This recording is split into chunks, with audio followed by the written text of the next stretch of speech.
La Nochebuena en Guadalajara siempre fue mi momento favorito del año. Las calles llenas de luces, el olor a buñuelos recién hechos, los villancicos sonando desde cada esquina. Pero esa noche, mientras sostenía un ponche caliente en una mano y un pastel de cajeta que yo misma había preparado en la otra, entendí que ya nada era igual. La puerta se abrió con un golpe seco. Mariela, mi prima, me miró de arriba abajo con esa sonrisa torcida que duele más que un insulto. Aquí no te queremos, me soltó, sin pestañear, como si expulsarme fuera lo más natural del mundo. Detrás de ella, la casa brillaba con luces doradas. El aroma a pavo al horno y tamales llenaba el aire. Escuché las carcajadas de mis tíos, los villancicos que todos cantaban juntos.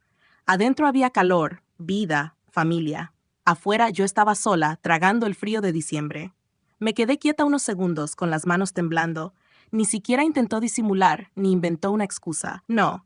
Me cerró la puerta en la cara como si yo fuera una extraña. El pastel que cargaba parecía pesar 1 tonelada. Lo bajé despacio, respiré hondo y solo atiné a decir en voz baja: Está bien, ya entendí. Y me alejé. Mientras caminaba por la calle, con los faroles navideños iluminando mi sombra, mi mente me arrastró al pasado, a esos años en que todo era diferente. Cuando mi madre murió, yo tenía apenas 17 años. Fue la tía Elena, la mamá de Mariela, quien me abrió las puertas de su casa. «Eres como una hija para mí», me decía, abrazándome mientras me ayudaba a preparar atole en las posadas. Yo le creí. Me aferré a ella como quien se aferra a un salvavidas en medio de una tormenta. Recuerdo los domingos en su comedor, ayudando a recoger los platos mientras los demás se quedaban viendo el partido.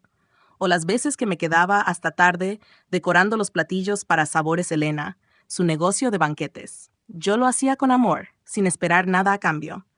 Hasta diseñé el primer folleto publicitario y abrí sus redes sociales, convencida de que lo hacía por familia, por gratitud. Siempre has sido la lista de la familia, me decía ella, acariciándome el rostro con sus manos frías. Nos vas a hacer sentir orgullosos. Y yo me lo creí. Pero las sonrisas empezaron a cambiar el día que propuse formalmente unirme al negocio. Tenía experiencia en diseño y quería aportar mis ideas. Elena sonrió, pero esa sonrisa no le llegó a los ojos. Vamos a pensarlo en un año, mija, me respondió. Nunca lo volvimos a hablar. Meses después vi en redes sociales el nuevo logotipo de Sabores Elena. Nueva imagen, nueva estrategia y una nueva socia. Mariela, mi prima, la influencer de fotos editadas y seguidores comprados. Nadie me dijo nada, nadie me explicó. Me enteré como cualquier desconocida, desplazada de golpe de un lugar que yo misma ayudé a construir. Al principio traté de justificarlo. Pensé que había sido un malentendido, que quizás se les olvidó mencionármelo. Seguí yendo a las reuniones, seguí cocinando mis postres, ayudando en lo que podía. Quería creer que aún pertenecía. Pero las señales eran cada vez más claras. Las llamadas dejaron de contestarse, las invitaciones de llegar. Cuando la abuela cumplió 80 años y vi las fotos en Facebook con toda la familia reunida, menos yo, sentí un hueco en el pecho imposible de ignorar. No era un descuido, me estaban borrando. La gota que derramó el vaso llegó 2 semanas antes de esta Nochebuena. Pasé a la oficina de mi papá para dejarle unas galletas de jengibre. Él, un hombre serio, poco dado a las muestras de cariño, me abrazó esa tarde más fuerte de lo habitual. No dejes que te afecte, hija. Hay quienes confunden bondad con debilidad. No entendí del todo hasta que vi el sobre semiescondido en su cajón. Una invitación dorada, con letras en relieve. Cena de Nochebuena, familia Ramírez. RSVP obligatorio, personalizada, formal y claro, dirigida a todos, menos a mí. Ese instante fue como un balde de agua fría. La rabia que me había consumido por años simplemente se evaporó. Ya no quedaban lágrimas. Solo una claridad helada. Comprendí que jamás iba a recuperar un lugar en esa mesa. No porque lo olvidaran, sino porque nunca quisieron que yo estuviera allí. Esa noche, bajo el frío de diciembre, con las luces de Navidad titilando sobre mí, me hice una promesa silenciosa. Nunca más volvería a mendigar amor donde solo había conveniencia. Nunca más me arrodillaría frente a quienes me usaban como herramienta y luego me tiraban como si nada. El dolor no desapareció, claro, pero algo dentro de mí se endureció, como si una parte de la muchacha dócil hubiera muerto para dar paso a alguien nuevo. Y aunque todavía no sabía cómo, estaba segura de una cosa: no me iban a volver a pisotear. Después de esa revelación, ya no quedaban dudas. La invitación dorada en el cajón de mi papá era la confirmación de lo que yo ya sabía en el fondo. Me habían borrado de la familia. Pero también fue el punto de quiebre. Esa noche, mientras intentaba dormir, mi mente no dejaba de dar vueltas. ¿Cuántos años había entregado mi tiempo, mis ideas, mi energía? ¿Cuánto de sabores Elena llevaba mi sello, aunque nadie lo reconociera? La respuesta me llegó como un golpe seco. Casi todo. Desde el diseño de los menús hasta las recetas de postres que se habían vuelto la sensación en las bodas. Todo había salido de mis manos, de mis libretas manchadas de harina y café. Y ahora Mariela presumía ser la cerebro creativo del negocio en sus publicaciones de Instagram. No iba a quedarme cruzada de brazos. Lo primero que hice fue revisar mis archivos. Guardaba en mi computadora todas las versiones antiguas de los menús, los logotipos que había diseñado, hasta los contratos iniciales con proveedores. Una carpeta llena de evidencia olvidada. A eso le sumé capturas de pantalla. Publicaciones de Mariela, donde presentaba como suyas frases que yo había escrito, recetas que yo misma había probado durante noches enteras en la cocina. Después hablé con algunos proveedores de confianza. Don Ignacio, el fotógrafo de bodas, Carmen, la diseñadora de flores, y hasta el Hotel Boutique, donde organizamos una boda inolvidable con menú de mole rosa que yo había propuesto. Todos me confirmaron lo mismo. Claro que fue idea tuya. Tú fuiste la que armó todo desde el principio. Cada testimonio era un ladrillo más en el muro que estaba construyendo. Con cada prueba que reunía, sentía menos dolor y más fuerza. No se trataba de venganza ciega, era justicia. Ellos me habían usado, me habían borrado y ahora pretendían seguir lucrando con mi trabajo como si nunca hubiera existido. Llegó el día de Nochebuena. Me presenté a la casa de la tía Elena a las 7 p.m., justo cuando las posadas alcanzaban su punto más alto. Piñata en el patio, niños corriendo, villancicos al coro de guitarras. Caminé hasta la puerta con el corazón latiendo a 1000 por hora. Toqué. Mariela abrió. Ni siquiera me dejó hablar. ¿Otra vez tú? Te dije que no eres bienvenida.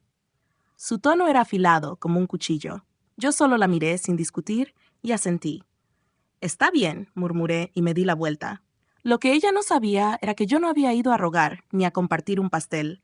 Había ido a observar, a confirmar lo que ya estaba escrito, que ese lugar nunca volvería a ser mío. Y mientras me alejaba por la acera vi cómo la figura de mi papá salía corriendo de la casa, todavía abrochándose el saco. ¡Hija! Gritó, con la voz quebrada. ¡Espérame! Me detuve a mitad de la calle. Él llegó agitado, con un sobre en la mano. La invitación. ¿Por qué no me dijiste? ¿Por qué te aguantaste tanto tiempo? Me preguntó, con los ojos encendidos de coraje. Ahí, en plena calle, iluminada por luces navideñas, le conté todo. Los menús robados, los diseños plagiados, las reuniones de trabajo en las que yo quedaba como la sombra invisible. Mi papá, abogado de toda la vida, me escuchaba en silencio, apretando el sobre con tanta fuerza que casi lo rompía. Cuando terminé, su respuesta fue seca, contundente. Esto no se queda así. Esa misma semana redactamos un documento. No era solo una carta, era una notificación legal dirigida a los 3 clientes más grandes de Sabores Elena. Un hotel de lujo, un salón de eventos en Chapala y un centro de retiro de alto nivel. En el documento, yo aclaraba que todo el material gráfico, las recetas y el concepto original me pertenecían, y que jamás autoricé su uso comercial. Se adjuntaban pruebas, capturas, contratos con fechas. Era un cese y desista en toda regla. La reacción no tardó. 2 clientes cancelaron de inmediato. El tercero pidió tiempo para revisar, pero ya el daño estaba hecho. La sangre había dejado de correr por las venas del negocio. Yo observaba en silencio cómo Mariela y Elena entraban en pánico, corriendo de un lado a otro, intentando apagar incendios.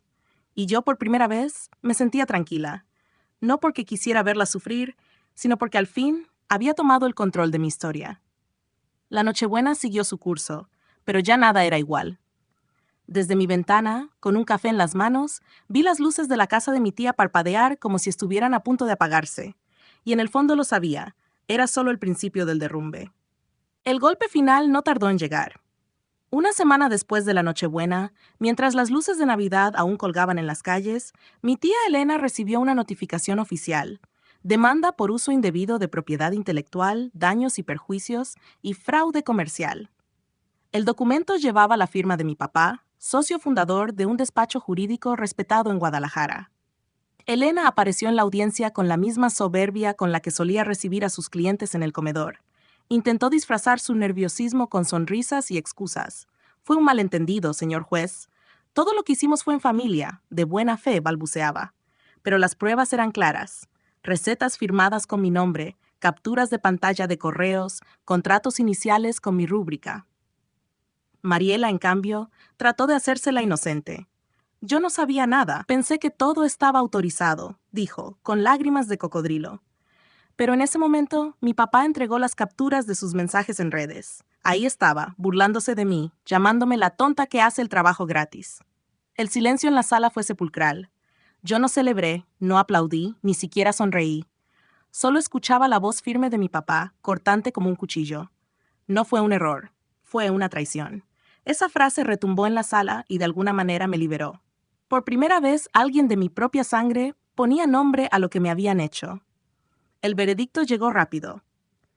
El juez ordenó el pago de una indemnización, la restitución de mis derechos de autor y, además, congeló las cuentas del negocio Sabores Elena por irregularidades financieras. Poco después, descubrimos que mi tía llevaba años desviando dinero de la cuenta que la abuela había dejado para proyectos familiares. El castillo que Elena había construido con sonrisas falsas se vino abajo como una piñata rota. La noticia corrió por toda la colonia. El letrero de Se Vende apareció frente a su casa a finales de enero. Mariela cerró su Instagram, incapaz de soportar los comentarios de antiguos clientes reclamando por fraudes y mentiras. Sabores Elena dejó de existir, y con él, cualquier ilusión de poder que alguna vez tuvieron. ¿Y yo? Yo no necesitaba verlas caer para sentirme en paz. Mi satisfacción no venía de su derrota, sino de mi propia liberación. Había dejado de mendigar un lugar en una mesa que nunca fue mía. Esa Navidad la pasé en casa, solo con mi papá. Él no era hombre de grandes gestos, pero esa noche me preparó un atole caliente y unos buñuelos espolvoreados con azúcar y canela. Nos sentamos en silencio, viendo las luces del arbolito parpadear. «Estoy orgulloso de ti», me dijo, rompiendo la quietud. «Tu madre estaría orgullosa también». Yo no respondí, solo dejé que el calor de la taza me llenara las manos y el corazón. En ese momento entendí que ya no necesitaba más pruebas de amor que ese gesto sencillo, esa presencia incondicional. Hubo un tiempo en que hubiera hecho cualquier cosa por recuperar un lugar en esa mesa de Nochebuena, aunque fuera en la esquina más olvidada. Ese tiempo había muerto en el umbral de la casa de mi tía, cuando Mariela me cerró la puerta en la cara. Hoy sé que no necesito su mesa, porque construí la mía. Una mesa pequeña, sí, pero auténtica. Una mesa donde nadie me exige ser menos para que otros se sientan más. Una mesa donde el amor no se mide en apariencias, sino en actos. La ironía es que el próximo año, cuando llegue la Navidad, serán ellos quienes miren desde afuera deseando entrar. Y no porque yo los haya castigado, sino porque la vida misma les mostró lo que significa quedarse sin familia, sin raíces, sin verdad. Yo, en cambio, ya no estoy afuera.